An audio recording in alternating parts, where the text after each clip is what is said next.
about that disorder of excretory system.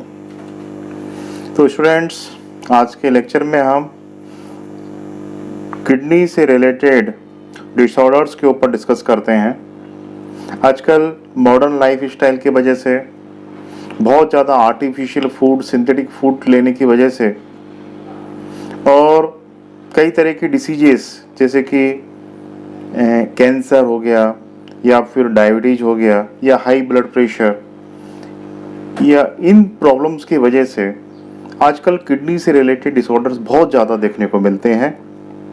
तो इन kidney disorders के ऊपर आज हम डिस्कस करेंगे। ठीक है स्टूडेंट्स, अब किडनी डिसऑर्डर्स को लेकर बात की जाए तो इसमें हम देखते हैं कि कई तरह के किडनी डिसऑर्डर्स हैं, पर हमारी एनसीईआरटी में जो दिए हुए हैं मेनली हम उनके ऊपर डिस्कस करेंगे। इसके अलावा हम थोड़ा बहुत आपको एडिशनल भी डिस्कस करेंगे। तो इनमें है नंबर 1 यूरेमिया। अब यूरेमिया क्या होता है? तो यूरेमिया मतलब होता है accumulation of urea in blood and which may be lead to the kidney failure. तो इसमें क्या होता है कि हमारे ब्लड के अंदर कई तरह के एक्सक्रीटरी प्रोडक्ट का अमाउंट बढ़ना चालू हो जाता है, जैसे कि यूरिया हो गया, यूरिक एसिड हो गया, क्रिएटिनाइन हो गया और अदर एक्सक्रीटरी प्रोडक्ट्स जैसे हिप्यूरिक एसिड वगैरह हो गए। इनका अमाउंट हमारे ब्लड में बढ़ना चालू हो जाता है।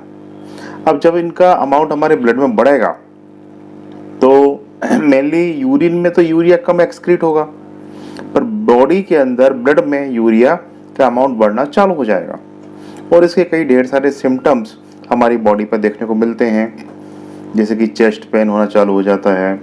इसके अलावा स्किन ड्राई हो जाती है, स्किन पे रेड रैशेस डेवलप हो जाते हैं और पर्सन को जो है न्यूसिया की प्रॉब्लम चालू हो जाती है, उसका जी खराब होना चालू हो जाता है, उसे चक्कर आना चालू हो जाते हैं।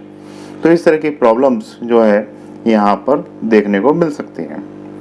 अब इस प्रॉब्लम का ट्रीटमेंट क्या है? इस प्रॉब्लम का ट्रीटमेंट है हीमोडायलिसिस। मतलब यहाँ पे होता ही है कि पेशेंट को जो है डायलिसिस कराने के लिए हॉस्पिटल जाना पड़ता है। तो डायलिसिस में क्या करते हैं कि डायलिसिस में बॉडी के अंदर से जो यूरिया या जो एक्सक्रीटरी प्रोडक्ट्स हैं उनकी जो एक्सेस अमाउंट है उसको कम कर दिया जाता है। अब डायलिसिस कितनी बार कराना है it depend upon the condition of the uraemia. जैसे मान लीजिए कोई सीवियर यूरेमिया है, बहुत ज़्यादा जो है किडनी फेल होने के नज़दीक हो गई, बहुत ज़्यादा इस तरह की प्रॉब्लम्स क्रिएट हो रही है, तो उसको वीक में कम से कम 3 बार जाना पड़ सकता है। मान लीजिए नॉर्मल कंडीशन है, मान लीजिए कि मॉडरेट अमाउंट में यूरिया है बॉडी के अंदर, तो ऐसे में जो है वीक में 1 बार भी डायलिसिस से काम चल जाता है। डायलिसिस में तकरीबन जो है 5 से 6 घंटे का टाइम लगता है। ठीक है, तो अब इसके बाद जो नेक्स्ट जो डिसऑर्डर है वो है हमारा रीनल कैलकुली। इसे हम किडनी स्टोन के नाम से भी जानते हैं। तो बेसिकली हमारी बॉडी में जो स्टोन से रिलेटेड प्रॉब्लम्स है वो बेसिकली आपको 2 जगह देखने को मिलेगी। एक तो स्टोन आपको देखने को मिलेंगे कहाँ पर? किडनी के अंदर, और दूसरे आपको स्टोन देखने को मिलेंगे गॉल ब्लैडर के अंदर। अब जब ये स्टोन किडनी में डेवलप हो जाते हैं तो सीवियर जो है कॉलिक पेन होना चालू हो जाता है। मतलब कि हमारे जो एब्डोमेन है उसका जो पीछे की साइड में नीचे वाला हिस्सा है वहां पर पेन होना चालू हो जाता है। ठीक है, तो इस तरह की प्रॉब्लम्स हमें देखने को मिलेंगी। तो रीनल कैलकुली एक्चुअली होता क्या है? इट इज स्टोन और insoluble mass of the crystalline salts. अब क्रिस्टलाइन सॉल्ट्स में बेसिकली किसके बनते हैं? ये हमारे जो रीनल स्टोन होते हैं, किडनी स्टोन होते हैं, ये बेसिकली ऑक्जेलेट के बनते हैं। और ऑक्जेलेट कैसे बनता है बॉडी में? ये मेटाबॉलिक एक्टिविटी के थ्रू तैयार होता है। तो किडनी स्टोन बनने का जो मेन रीजन है वो है हमारा मेटाबॉलिक डिसऑर्डर। ठीक है, इसकी वजह से किडनी स्टोन जो है वो डेवलप होते हैं। ठीक है, तो इसमें हम क्या देखेंगे कि स्टोन की वजह से बहुत ज़्यादा पेन होगा, कई बार यूरिन पास आउट भी नहीं होगी और बहुत ही सीवियर कंडीशन हो सकती है और अल्टीमेटली इससे किडनी फेल भी हो सकती है किडनी स्टोन की वजह से। ठीक है, अब इसके बाद जो नेक्स्ट है वो है ग्लोमेरुलोनेफ्राइटिस। अब ग्लोमेरुलोनेफ्राइटिस जो है एक्चुअली होता क्या है? इसमें हमारे जो किडनी के नेफ्रॉन्स में जो ग्लोमेरुलाई होते हैं उनमें इन्फ्लेमेशन होता है, उनके अंदर पेन होता है। अब ये समस्या कब देखने को मिलती है? ये समस्या हमें देखने को मिलती है नेफ्राइटिस के अंदर। नेफ्राइटिस मतलब होता है इन्फेक्शन इन किडनी। किडनी में किसी तरह का कोई बैक्टीरियल इन्फेक्शन है तो उसे हम नेफ्राइटिस के नाम से जानते हैं, NEPHRITIS, नेफ्राइटिस। तो नेफ्राइटिस में को ब्राइट डिसीज के नाम से भी जाना जाता है, नेफ्राइटिस को BRIGHTS, ब्राइट्स डिसीज के नाम से जानते हैं। और नेफ्राइटिस में एक्चुअली क्या होता है कि किडनी में इन्फेक्शन हो जाता है और इन्फेक्शन की वजह से जो है फर्दर ग्लोमेरुलोनेफ्राइटिस का प्रॉब्लम देखने को मिल सकता है। ठीक है, तो आप जरा इन डायग्राम को देखिए। किडनी स्टोन में आप देखेंगे कि एंड ऑफ द, ये जो ऊपर वाला डायग्राम है, इट इंडिकेट दैट ये एंड स्टेज ऑफ किडनी को इंडिकेट करता है। मतलब किडनी जब फेल हो रही है तो उसकी एंड स्टेज को ये डायग्राम रिप्रेजेंट कर रहा है। उस समय किडनी आपको कुछ इस तरह की दिखाई देगी। अब जो रीनल कैल्कुली हैं एक्चुअली किसके बने, ये ऑक्सलेट के बने हुए क्रिस्टल्स हैं। अब ये कहाँ पे डिपॉजिट हो जाएंगे, ये आपको माइनर या मेजर जो है कैल्विक्स में जो है आपके डिपॉजिट हो जाएंगे, कैलिक्स में दिखाई देंगे आपको। ये किडनी स्टोन जो है यूरेटर में भी आ सकते हैं। यूरेटर में आ गए तो क्या प्रॉब्लम होना है इसकी वजह से, यदि ये किडनी स्टोन यूरेटर में आ गए तो यूरिन की पासिंग पॉसिबल है क्या, नहीं। ऐसे में क्या होगा, हमारा जो एब्डोमेन में स्वेलिंग चालू हो जाएगी, बहुत ज़्यादा दर्द चालू हो जाएगा एब्डोमेन के अंदर, और ऐसे में कई तरह की और प्रॉब्लम्स आ सकती हैं। ठीक है, तो इट बिकम क्लियर। अब इसके बाद कुछ और कंडीशंस भी हैं, कुछ और प्रॉब्लम्स भी हैं जिन्हें हम डिस्कस नहीं करेंगे क्योंकि वो हमारे एनसीईआरटी में मेंशन नहीं है। अब इसके बाद हम बात करेंगे स्टूडेंट्स हीमोडायलिसिस के बारे में। तो ये हीमोडायलिसिस क्या होता है देखते हैं। देखिए, यदि किडनी फेलियर की कंडीशन है, किडनी फेलियर दो तरह का होता है। यदि अचानक किडनी फेल हो जाए तो उसे हम बोलते हैं acute, ACUTE, acute kidney failure. और मान लीजिए धीरे धीरे किसी पर्सन की किडनी फेल हो रही है, मतलब 10 साल 15 साल 20 साल में धीरे धीरे किडनी ने काम करना बंद कर दिया, तो इस तरह की किडनी फेलियर को हम बोलते हैं क्रोनिक रीनल फेलियर के नाम से जानते हैं। तो एक्चुअली किडनी फेलियर दो तरह का होता है। एक तो एक्यूट होता है जिसमें कि कोई भी इमरजेंसी रीजन की वजह से किडनी फेल हो गया, और दूसरा होता है हमारा क्रोनिक किडनी फेलियर, मतलब इसमें धीरे धीरे जैसे मान लीजिए किसी को हाई बीपी का प्रॉब्लम है, किसी को डायबिटीज का प्रॉब्लम है, किसी को जो है मान लीजिए सपोज दैट कि बहुत ज़्यादा एंटीबायोटिक्स लेता है कोई पर्सन। ठीक है, तो ऐसी कंडीशन में क्या होगा कि किडनी धीरे धीरे ग्रेजुअली फेल होना चालू हो जाएगी। ठीक है, एक तो ये हो गया। अच्छा, मान लीजिए सपोज दैट कि किसी पर्सन को सपोज दैट कि कई ढेर सारी प्रॉब्लम्स हैं, जैसे सपोज बहुत ज़्यादा एकदम लो ब्लड प्रेशर हो गया। लो ब्लड प्रेशर होने की वजह से क्या होगा, अब लो ब्लड प्रेशर क्यों होता है, मान लीजिए कोई एक्सीडेंट हो गया, बॉडी में बहुत ज़्यादा ब्लड से निकल गया बाहर। हमारी बॉडी में तकरीबन कितना ब्लड होता है, 5 लीटर 6 लीटर ब्लड होता है, वो भी बाहर निकल गया। उसमें से करीबन 1 लीटर 2 लीटर ब्लड बाहर निकल गया। अब बॉडी में ब्लड की अमाउंट कम हो गई, ब्लड की अमाउंट कम हो जाएगी तो ब्लड प्रेशर की वैल्यू क्या हो जाएगी, कम हो जाएगी, ब्लड प्रेशर फॉल हो जाएगा। ऐसे में क्या होगा, ऐसे में किडनी के अंदर GFR की वैल्यू बहुत कम हो जाएगी और ग्लोमेरुलस फिल्ट्रेट का फॉर्मेशन बहुत कम होगा। ऐसे में किडनी एक्टिविटी स्टॉप हो सकती है, किडनी फेल हो सकती है। ठीक है, तो ये कई तरह के किडनी फेल होने के रीजन होते हैं। या फिर कई बार ऐसा होता है कि ओल्ड स्टेज में कार्डिक आउटपुट कम हो गया, हमारा हार्ट जो होता है वो कम ब्लड जो है बॉडी को फेंक रहा है, तो ऐसे में क्या होगा कि किडनी फेल हो जाएगी। ये भी एक रीजन हो सकता है किडनी फेल होने का। किडनी फेल होने के और भी ढेर सारे रीजन हो सकते हैं, जैसे कि सपोज दैट कि रीनल ट्यूब्यूल में कोई इन्फेक्शन हो गया, उससे किडनी फेल हो सकती है। किडनी स्टोन या रीनल कैल्कुली से किडनी फेल हो सकती है। कई बार क्या होता है कि जैसे मान लीजिए कोई हार्ट पेशेंट है, कई बार एंजियोग्राफी में हम लोग क्या करते हैं कि ब्लड वेसल्स को ऑब्जर्व करने के लिए डाई का यूज करते हैं, और जिन डाइज का यूज करते हैं ब्लड वेसल्स को ऑब्जर्व करने के लिए, वो डाई जो है जाके क्या करते हैं कि हमारे जो किडनी को फेल कर सकते हैं। ऐसा एंजियोग्राम में किया जाता है। तो एक टेक्निक होती है एंजियोग्राम करके, जिसमें कि पर्टिकुलर किसी भी ब्लड वेसल्स को आइडेंटिफाई किया जाता है, तो उस समय किडनी फेलियर हो जाता है। कई बार आपने देखा होगा कि मेजर हार्ट सर्जरी के बाद भी किडनी फेल की पॉसिबिलिटी देखने को मिलती है। क्योंकि हार्ट ट्रांसप्लांटेशन में जो मेडिसिन दी जाती हैं वो किडनी के लिए काफ़ी हार्मफुल होती हैं, तो उससे भी किडनी फेल होने की पॉसिबिलिटी होती है। कोई ऐसा एक्सीडेंट हो जाए जिसमें किडनी को डैमेज हो जाए तो किडनी फेल हो सकती है उससे। या फिर कई बार हम एंटी इन्फ्लेमेटरी ड्रग्स का बहुत ज़्यादा यूज़ करें। जैसे कई बार आपने देखा है ना कि मान लीजिए बहुत ज़्यादा किसी को कोई भी हेडेक हुआ, थोड़ा सा बॉडी में पेन हुआ, तो हमने कॉम्बिफ्लेम ले लिया, या हमने क्रोसिन ले लिया, या सेरेडॉन ले लिया। तो ये जो ड्रग्स हैं ये लीवर के साथ साथ किडनी के ऊपर को भी डैमेज कर सकते हैं। कई ढेर सारी एंटीबायोटिक ड्रग्स ऐसी हैं जो हमारी किडनी के लिए हार्मफुल होती हैं, क्योंकि ये जो एंटीबायोटिक सब्सटेंस हैं इनको बॉडी से बाहर निकालने में काफ़ी ढेर सारी प्रॉब्लम्स आती हैं। ठीक है, तो किसी तरह के कोई भी प्रॉब्लम्स हैं जिसकी वजह से किडनी प्रॉपरली वर्क नहीं कर रही, तो ऐसे में फिर पर्सन का क्या किया जाए? पर्सन की लाइफ कम हो जाएगी, उसकी बॉडी में एक्सक्रीटरी प्रोडक्ट का डिपोजिशन ज़्यादा हो जाएगा और धीरे धीरे उसकी डेथ हो जाएगी। तो ठीक है, मान लीजिए कोई पर्सन है जिसको यूरेमिया है, तो उसकी बॉडी से यूरिया या एक्सक्रीटिव मटेरियल को बाहर निकालना है। इसके लिए हम जो है किसका यूज़ करते हैं? हीमोडायलिसिस का यूज़ करते हैं। अब इसमें जो यूनिट यूज़ की जाती है इसे हम एक्चुअली डायलाइजिंग यूनिट के नाम से जानते हैं, और इसको हम आर्टिफिशियल किडनी भी बोल सकते हैं। ठीक है, अब इसके अंदर एक्चुअली होता क्या है? इसके अंदर इसका जो वर्किंग सिस्टम बहुत ईजी है। आपको सामने डायग्राम दिख रहा होगा कि एक पर्सन है और डायलाइजिंग मशीन पे जो है वो के पास में वो लेटा हुआ है। देखिए, ये आपको दिख रहा होगा। तो ये जो डायलिसिस है, तो डायलिसिस किस तरह से होता है, हम थोड़ा सा उसकी वर्किंग मैकेनिज्म को थोड़ा डिस्कस कर लेते हैं। बहुत ही सिंपल मैकेनिज्म है, जरा देखिए। डायलाइजिंग के लिए हम बेसिकली जिस आर्टरी का यूज करते हैं वो आर्टरी हमारी कौन सी आर्टरी होती है? बेसिकली हम रेडियल आर्टरी का यूज करते हैं। रेडियल आर्टरी कहाँ होती है?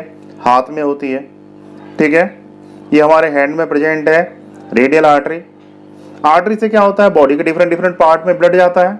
तो हम क्या करेंगे कि रेडियल आर्टरी को से जो है एक ट्यूब लेंगे और उसके थ्रू ब्लड को जो है एक पंप के थ्रू हम डायलाइजिंग यूनिट के अंदर ट्रांसफर करेंगे।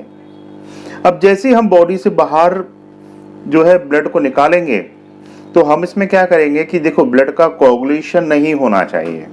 जनरली बॉडी से बाहर ब्लड आता है तो उसका क्या होता है? कोगुलेशन हो जाता है। तो हम क्या करते हैं कि इसके अंदर जैसे ही ब्लड को हमने जो है इस रेडियल आर्टरी से बाहर निकाला, देखो दिख रहा है ना, ये रेडियल आर्टरी से हमने ब्लड को जैसे ही बाहर निकाला, तो बाहर निकालते बराबर हम क्या करते हैं? इसमें हीपेरिन सब्सटेंस मिक्स कर देते हैं। सर्कुलेटरी सिस्टम में हमने पढ़ा है कि हीपेरिन क्या करता है? Heparin is the anti blood clotting agent. तो हमने इसमें क्या ऐड कर दिया?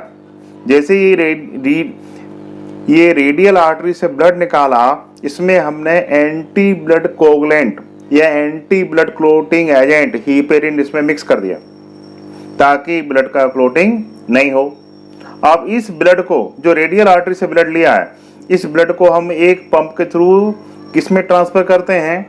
इसको हम ट्रांसफर करते हैं डायलाइजिंग यूनिट के अंदर ट्रांसफर करते हैं। ये डायलाइजिंग यूनिट है पूरा ये सिस्टम। अब देखिए, इसमें हम क्या कर रहे हैं? इस डायलाइजिंग यूनिट में हम एक फ्रेश डायलिसिस फ्लूइड को ट्रांसफर कर रहे हैं। अब डायलिसिस फ्लूइड होता है क्या है? देखिए, डायलिसिस फ्लूइड की जो है ऑस्मोलैरिटी जो होती है वो 300 मिली ऑस्मो होती है, मोल पर लीटर होती है। मतलब इसकी ऑस्मोलैरिटी और बॉडी फ्लूइड की ऑस्मोलैरिटी की वैल्यू सेम है। पहली बात तो ये। और दूसरा, इसका जो कंपोजिशन होता है, डायलाइजिंग फ्लूइड का जो कंपोजिशन होता है, वो कंपोजिशन हमारे प्लाज्मा के कंपोजिशन के समान ही होता है, सेम होता है, बिल्कुल प्लाज्मा के कंपोजिशन जैसे ही होता है। केवल एक चीज का फर्क होता है कि इस डायलाइजिंग फ्लूइड के अंदर कोई भी एक्सक्रीटरी सब्सटेंस नहीं है, यूरिया नहीं है, यूरिक एसिड नहीं है, क्रिएटिनाइन नहीं है, इस तरह का कोई भी सब्सटेंस इसमें नहीं है।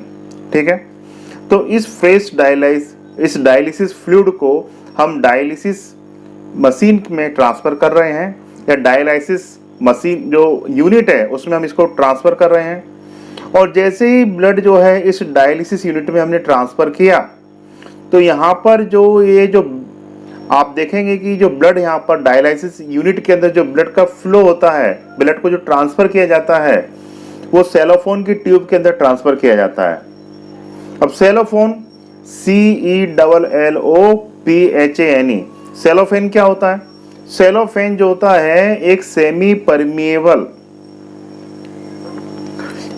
परमिएबल जो है मेम्ब्रेन होता है ये। तो जब इसमें से ब्लड यहाँ पे पास आउट होता है तो एक्सक्रीटरी मटेरियल जो होता है वो डिफ्यूज होके बाहर निकल जाता है। बाकी के जितने भी सब्सटेंस होते हैं वो ब्लड के ब्लड में ही रहते हैं, क्योंकि बाहर का कंपोजिशन, डायलाइजिंग फ्लूइड का कंपोजिशन और प्लाज्मा का कंपोजिशन सेम है, तो कोई मटेरियल बाहर नहीं जाएगा। केवल कौन से सब्सटेंस बाहर जाएंगे? Excretory substance. क्यों? क्योंकि डायलाइजिंग फ्लूइड में, फ्रेश डायलाइजिंग फ्लूइड में कोई भी एक्सक्रीटरी सब्सटेंस नहीं है, और जो ब्लड है उसमें एक्सक्रीटरी सब्सटेंस है, तो केवल एक्सक्रीटरी सब्सटेंस जो है वो ब्लड से बाहर आ जाएंगे, इस सेलोफोन की ट्यूब से बाहर आ जाएंगे। बाकी के जितने भी सब्सटेंस है वो ब्लड के ब्लड में ही रहेंगे। बाद में जो ब्लड होता है इस डायलिसिस यूनिट से बाहर आता है, और बाहर आते बराबर हम देखते हैं कहीं उसमें कोई एयर बबल तो नहीं है, तो एयर बबल को रिमूव कर दिया जाता है, क्योंकि बॉडी के अंदर ब्लड वेसल्स में कोई भी एयर बबल नहीं आना चाहिए। और इसके साथ ही साथ हम क्या करते हैं कि इसमें एंटी ब्लड क्लोटिंग या एंटी हीपेरिन को इसमें मिक्स कर देते हैं, ताकि ब्लड में ब्लड क्लोटिंग की इफिशियंसी दोबारा से रीडेवलप हो जाए, और इस ब्लड को वापस हम वेंस के थ्रू बॉडी में ट्रांसफर कर देते हैं। तो इस तरह से क्या होगा कि जो फ्रेश डायलिसिस फ्लूइड हमने भेजा था उसमें एक्सक्रीटरी सब्सटेंस ऐड हो जाएंगे, और ये जो है ये यूज डायलिसिस फ्लूइड एक अलग इकट्ठा हो जाएगा। ठीक है, इसे बाद में फेंक दिया जाता है। तो इस तरह से बॉडी फ्लूइड का डायलिसिस किया जाता है। डायलिसिस कब किया जाता है? जब किडनी फेल हो जाए उस समय किया जाता है, या किडनी प्रॉपर तरीके से वर्क नहीं कर रही है उस समय किया जाता है। पर इस सिस्टम पर पेशेंट को हम ज़्यादा समय तक रख नहीं सकते।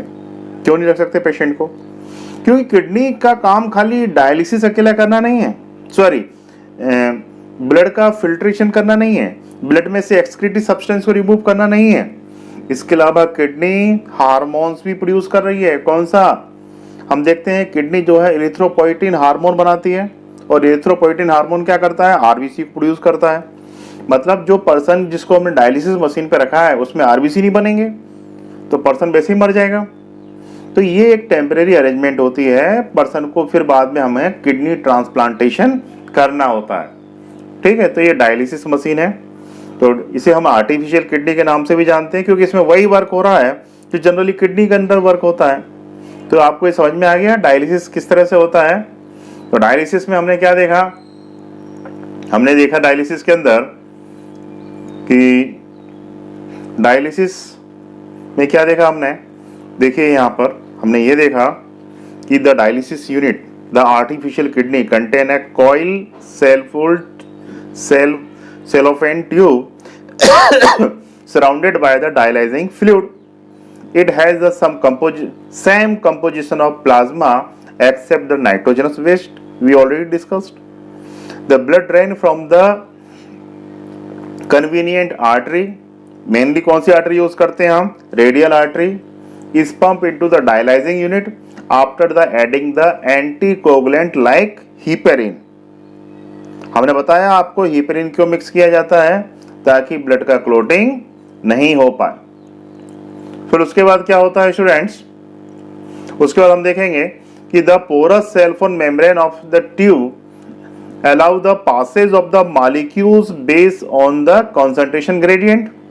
तो यहाँ पर क्या हो रहा है? जब सेलोफोन में से ब्लड हमारा पास आउट हो रहा है तो सेलोफोन में छोटे छोटे पोर्स हैं, और हम देखते हैं कि कॉन्सेंट्रेशन ग्रेडियंट ब्लड के अंदर यूरिया का ज्यादा है, और इस सेलोफोन के जो फ्लूइड है, सॉरी ये जो डायलिसिस फ्लूइड है इसमें कोई भी यूरिया नहीं है, तो कॉन्सेंट्रेशन ग्रेडियंट बहुत ज्यादा होगा यूरिया का, तो यूरिया जो है यहां से पास आउट होकर बाहर आ जाएगा।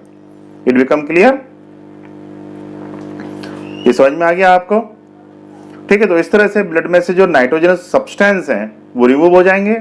As nitrogenous waste are absent in dialyzing fluid, these substances freely move out, thereby the clearing the blood. अब clear blood जो होता है it is pumped back to the body through the vein after the adding antiheparin to it. It become clear?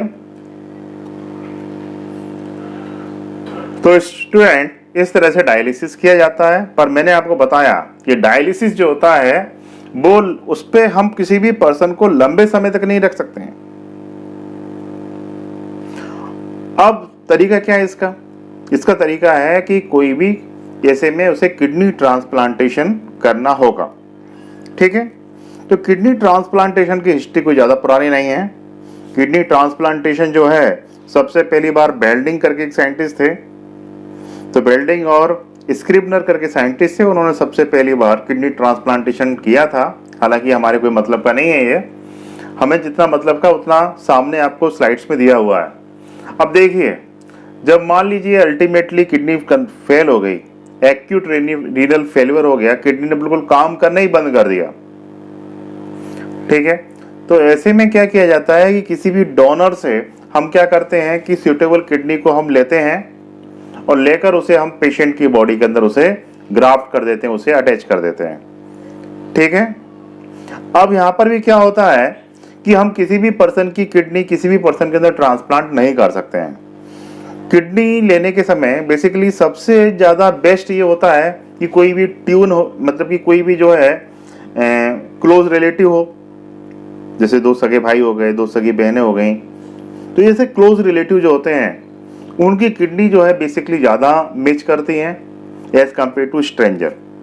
ठीक है, तो मान लीजिए कोई भी ट्विन है, कोई जुड़वा बच्चे हैं, उनकी आपस में किडनी जो ट्रांसप्लांट की जाए तो इस तरह के ट्रांसप्लांटेशन को हम आइसोग्राफ्ट के नाम से जानते हैं। ISOGRAFT ग्राफ्ट, तो आइसोग्राफ्ट के नाम से जाना जाता है। मान लीजिए किसी भी पर्सन की किडनी निकाल के हम किसी दूसरे पर्सन में ट्रांसफर कर दें तो उसे हम एलोग्राफ्ट के नाम से जानते हैं। मतलब एक ह्यूमन की किडनी दूसरे ह्यूमन में ट्रांसफर कर रहे हैं, पर ऐसे में कई चीज़ों का ध्यान रखना पड़ता है। जब तक कोई भी सूटेबल पर्सन नहीं मिलता है तब तक हम उसकी किडनी जो है हम रिसिपिएंट की बॉडी में ट्रांसफर नहीं कर सकते। अब सूटेबल होस्ट के लिए क्या चाहिए? पहला तो ब्लड ग्रुप मैच होने चाहिए। दूसरा, एक सब्सटेंस होता है जो बेसिकली WBC पर प्रेजेंट होता है, इसे हम बोलते हैं ह्यूमन ल्यूकोसाइट एंटीजन, उसकी मैचिंग होनी चाहिए। और बॉडी के अंदर जो एंटीबॉडीज होती हैं उनकी मैचिंग होनी चाहिए। तो ये जब तीन चीज़ों की मैचिंग हो जाती है, एक तो ब्लड ग्रुप की मैचिंग हो गई, ह्यूमन ल्यूकोसाइट एंटीजन की मैचिंग हो गई और एंटीबॉडीज की मैचिंग हो गई, फिर उसके बाद हम क्या करते हैं कि किडनी ट्रांसप्लांट करते हैं। ठीक है, तो किडनी जो ट्रांसप्लांट की जाती है तो उस समय हम ये देखिए स्टूडेंट्स, पुरानी किडनी जो नॉन फंक्शनल किडनी को रिमूव नहीं किया जाता है, उन्हें वैसा का वैसा लगा रहने दिया जाता है।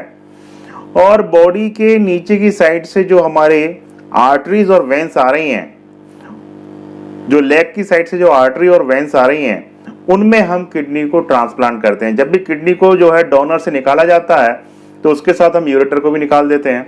तो आप देखिए कि जो डोनर की किडनी है उसे हम जो है यूरिनरी बिल्डर के पास में उसे हम ट्रांसफर करते हैं। ठीक है, अब जब भी ट्रांसफर करेंगे तो क्या होगा कि बॉडी का जो इम्यून सिस्टम है वो इस किडनी को जो है एक्सेप्ट नहीं करेगा। तो हम क्या करते हैं, कुछ समय के लिए बॉडी के इम्यून सिस्टम को डाउन कर देते हैं, उसकी एक्टिविटी को कम कर देते हैं। तो कुछ मेडिसिन होती हैं जिन्हें कि हम बेसिकली इम्यूनो सप्रेसेंट ड्रग के नाम से जानते हैं। इम्यूनो सप्रेसेंट ड्रग ऐसी ड्रग्स होती हैं जो हमारे इम्यून सिस्टम की एक्टिविटी को कम करती हैं, तो वो दी जाती हैं। जैसे कि एक मेडिसिन है जिसके बारे में हम लोग 12th में डिस्कस करेंगे, उसका नाम है साइक्लोस्पोरिन, CYCLOSPORIN, साइक्लोस्पोरिन। तो साइक्लोस्पोरिन करके एक मेडिसिन है, वो पेशेंट को दी जाती है। ये क्या करेगी, हमारे इम्यून सिस्टम की एक्टिविटी को कम कर देगी। तो हमारे इम्यून सिस्टम की क्या प्रॉपर्टी होती है कि वो एक्चुअली कोई भी बॉडी स्ट्रक्चर आपकी बॉडी का है कि बाहर का है, उसे वो आइडेंटिफाई कर लेता है। तो हमारे इम्यून सिस्टम की बहुत ही इंपॉर्टेंट जो है एक प्रॉपर्टी है जिसे हम बोलते हैं discrimination between the self and non self की प्रॉपर्टी। तो उस प्रॉपर्टी को ये साइक्लोस्पोरिन जो मेडिसिन है वो क्या करेगी, कम कर देगी। तो ऐसे में जो है, जो रिसिपिएंट होता है वो डोनर की किडनी को एक्सेप्ट कर लेती है बॉडी उसकी। ठीक है, इस तरह से जो डोनेटेड किडनी होती है वो कम से कम जो है 20 ईयर तक काम कर सकती है, यदि पर्सन प्रॉपर तरीके से रहता है तो, उसकी लाइफ स्टाइल प्रॉपर अच्छी तरीके की है तो। जैसे मान लीजिए किडनी ट्रांसप्लांट कर दिया, इसके बाद भी पर्सन जो है मान लीजिए अपना ब्लड प्रेशर रेगुलेट नहीं कर रहा है, शुगर रेगुलेट नहीं कर रहा है, या बहुत ज्यादा एंटीबायोटिक्स का यूज कर रहा है, तो दूसरी किडनी है वो भी जल्दी खराब हो जाएगी, क्योंकि 2 किडनी का प्रेशर अब 1 किडनी पे आ गया। तो ऐसे में पेशेंट को बहुत ही ध्यान से, बहुत ही संभल के रहना पड़ता है उसको। It become clear? तो किडनी ट्रांसप्लांटेशन कैसे होता है वो समझ में आ गया आपको। तो देखिए स्टूडेंट्स, किडनी की वजह से हर साल कई लोग मरते हैं, और आजकल किडनी की प्रॉब्लम बहुत ही आम प्रॉब्लम हो गई, बहुत ही एक सामान्य सी समस्या हो गई है। ये समस्या क्यों ज़्यादा डेवलप हो रही है? हमारी लाइफ स्टाइल के चेंज होने की वजह से।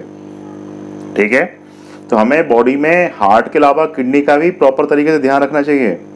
सिंथेटिक फूड को कम से कम खाना चाहिए, और हमें हमेशा एक्सरसाइज, योगा, इस तरह की चीज़ें जो है यूज़ करते रहना चाहिए, ताकि इस तरह की नौबत नहीं आए। इसीलिए तो हमारे जो हिंदू जो संप्रदाय है उसमें नवनाथ परंपरा में जितने भी संत हुए थे, उन्होंने सब योग के ऊपर काफ़ी प्रेशर दिया कि योग से, एक अच्छी लाइफ स्टाइल से हम अपनी बॉडी को स्वस्थ रख सकते हैं। ठीक है, तो हम तो यही चाहते हैं कि सभी लोग सुखी रहें, सभी लोग निरोगी रहें, और सब अच्छा सुखी जीवन जिएं।